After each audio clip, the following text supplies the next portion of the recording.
Hello, this is Steve Bradley. I'm with Bradley Group International and Keller Williams Realty. We are a short sale specialist team out in Northern Virginia. We have done quite a few, to say the least. Negotiating these deals can be exciting and stressful all at the same time. But what I'd like to try to do for you today is make sure you understand what a short sale is.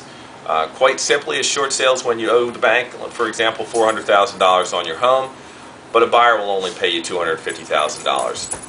Doesn't necessarily matter whether you have one or two loans in this scenario. Just, what's your balance? What's the house worth? If it's worth less than you owe, then you're looking at a short sale situation. It's extremely important if you're going to do a short sale that you talk to professionals before you get started. Okay, obviously, actually, the first thing you should be doing is talk to your bank.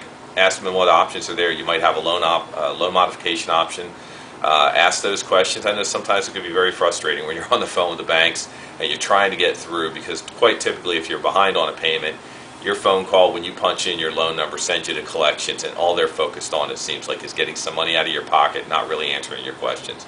But be persistent. Try to find a loss mitigation, short sale department, loan modification department, and see if there's some solutions. But if you do have to do a short sale, the other professionals you need to track down would be, first, an experienced short sale listing agent local to your market.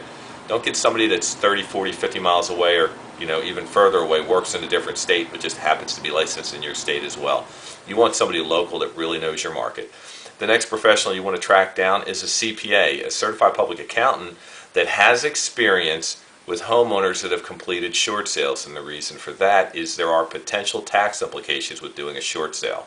And the third professional would be, which most people would just jump to a conclusion and know it's there, would be the bankruptcy attorney.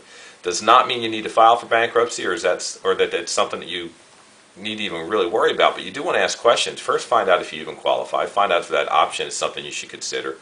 But I will warn you a little bit on bankruptcy attorneys. If you do contact a professional, I suggest finding somebody that has other specialties outside of just bankruptcy. I seem to find that people that only do bankruptcy try to talk the seller into just filing for bankruptcy. Why even do the short sale? Well, there is a different impact on your ability to recover when you do a short sale and then a bankruptcy versus a foreclosure and a bankruptcy. And I'll leave that to you to talk to your bankruptcy attorney to find out what those are. But typically a short sale starts just like a normal sale. You're going to put your house on the market. Hopefully you've hired a very good professional that will help you stage and price the house. Do not, and I really caution you with this, do not price your house too low.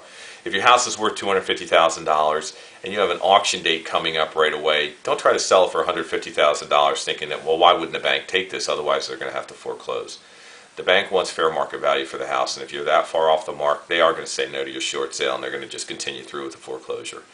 Yes, it is possible. We have done short sales where people have owed $700,000 on a home, and the value was half of that. So they were going to be exposed.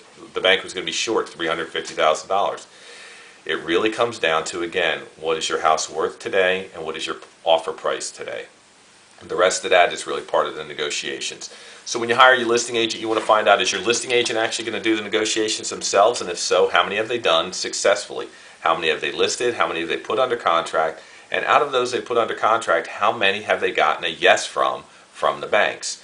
And ask them, have they dealt with two different loans from different banks? So if you have a first mortgage with Wells Fargo and a second with Bank of America, you want to know that this realtor understands the intricacies of working with two different banks and how that process can go, because that can be a little bit of a challenge, but definitely doable. We close them all of the time without a problem, but you need to be prepared going into those so you get the process going correctly. Your local realtor will also explain to you all of the supporting documents you need, but typically they're things like your recent federal tax returns, W-2s, pay stubs for the last 2 pay stubs, bank statements for at least the last 2 months, hardship letter. To qualify for a short sale, you have to be insolvent, which means you have to have no ability to make your payment. If you're just not happy that your house isn't worth what it was worth before, well, you don't qualify for a short sale. So you shut the video off and just start surfing some other websites. But if you really do have a financial hardship and you do have a hardship you can document, it doesn't have to be something severe. Some people think it has to be a death in the family from somebody that was earning a wage to pay. It can be as simple as you have to relocate to another area for your job in order to keep your job. And in order for you to do that, you've got to sell this home. That hardship would qualify. So don't get too worked up about the hardship. Talk to your local agent. They'll talk to you about that. But I still suggest you always talk with your bank, ask some quick questions there first if you are going to do a short sale, and then interview those agents, make sure that they understand what they're doing and that they have the experience.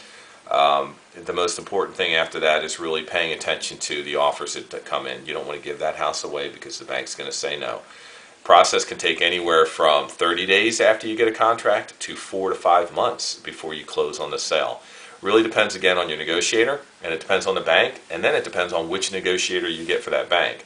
Okay, so for example, Countrywide, which is now with Bank of America, so Countrywide is completely gone, of course.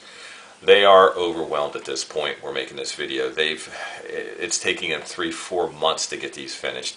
And while it's upsetting and aggravating, you have to at least acknowledge why. They've got half of the short sales that are out there in the U.S. right now, just about.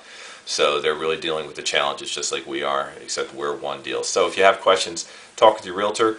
Make sure it's somebody local. Ask local neighbors if they've sold a house recently and you're still in contact. Ask them if they did a short sale and who they used.